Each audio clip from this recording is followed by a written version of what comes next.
حضرت عائشہ صدیقہ رضی اللہ تعالیٰ عنہ فرماتی ہیں میں نے نبی پاک صلی اللہ تعالیٰ علیہ وآلہ وسلم کو مرض وصال تک دیکھا ہے، حضور کے وصال تک، کہ حضور قرآن پاک کی آخری 2 سورتیں پڑھ کے سورت فلق اور ناس اپنے ہاتھوں پہ پھونکتے تھے، پھر جسم پہ ملتے تھے۔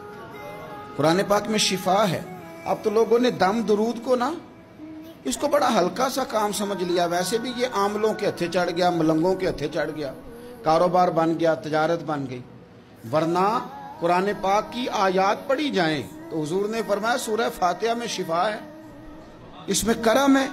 یہ چیزیں جو بڑی ہمارے لیے سود مند تھی، فائدہ مند تھی، ہم چھوڑ گئے۔ ایک بڑی خوبصورت حدیث ہے، سنیے گا۔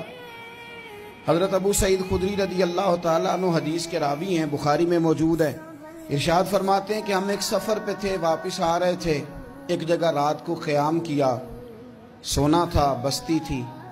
بستی کے لوگوں نے نہ کھانا پوچھا نہ پانی پوچھا، کوئی ضیافت نہیں کی۔ آدھی رات کا وقت آیا تو ایک بندہ دوڑا آیا، کہنے لگا ہمارے سردار کو بچھو نے کاٹ لیا ہے، تم میں سے کوئی بندہ دم درود کر لیتا ہے؟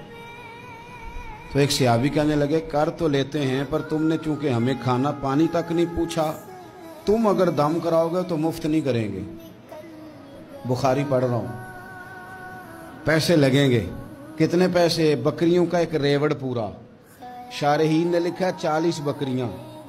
کنے دما دیاں؟ او بھائی اس سے کوئی بندہ جواز نہ لے کہ پیسے لینے جائز ہیں، اس سے جواز نہ حاصل کرے۔ اب بات کو سمجھیں، پس منظر کیا ہے؟ پانی تک نہیں تم نے پوچھا۔ کچھ لوگوں کا علاج ہوتا ہے، انہوں نے کہا پیسے لیں گے دم کر دیں گے۔ صحابی نے کہا حضرت ابو سعید خدری رضی اللہ تعالیٰ عنہ فرماتے ہیں وہ چونکہ تنگ تھے، بچھو کاٹ گیا، اور سردار کو کہا چل تو صحیح نا۔ وہ صحابی گئے، سورہ فاتحہ پڑھ کے دم کیا، اور حدیث بخاری سے میں آپ کو دکھاؤں گا۔ لوگ کہتے ہیں دم کدھر سے آ گیا؟ بخاری پڑھ رہا ہوں، صحیح بخاری۔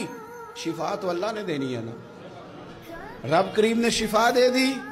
بکریاں لے لیں، آ گئے جہاں آرام کر رہے تھے اس جگہ۔ صحابہ میں اختلاف ہو گیا، کچھ کہنے لگے بکریاں لینی چاہیے تھی، کچھ کہنے لگے نہیں لینی چاہیے تھی۔ حضرت ابو سعید خدری رضی اللہ تعالیٰ عنہ فرماتے ہیں پھر ہم نے فیصلہ کیا چپ کر کے سو جاؤ، صبح حضور کی بارگاہ میں جائیں گے۔ اگر کریم نے کہا لینی چاہیے تھی پھر تو موج بن گئی، اور اگر کہا نہیں لینی چاہیے تھی تو بکریاں ہانک کے واپس کر دیں گے۔ مسئلہ کیا ہے؟ کہتے ہیں صبح گئے حضور کی بارگاہ میں، جا کے مسئلہ عرض کیا، یا رسول اللہ انہوں نے بھی پانی کوئی نہیں پوچھا تھا، ہم نے بھی کہا دم کریں گے تو پیسے لیں گے، تو ہم نے یہ بکریاں لی ہیں۔ شارحین لکھتے ہیں 40 تھی شاید۔ تو یا رسول اللہ اب کیا کریں؟ حضور مسکرانے لگے۔ جس کے گچھے سے لچھے جڑے نور کے، ان ستاروں کی نزہت پہ لاکھوں سلام، اور جس کی تسکین سے روتے ہوئے ہنس پڑیں، اس تبسم کی عادت پہ لاکھوں سلام، اور ان کی باتوں کی لذت پہ بے حد درود، ان کے خطبے کی ہیبت پہ لاکھوں سلام۔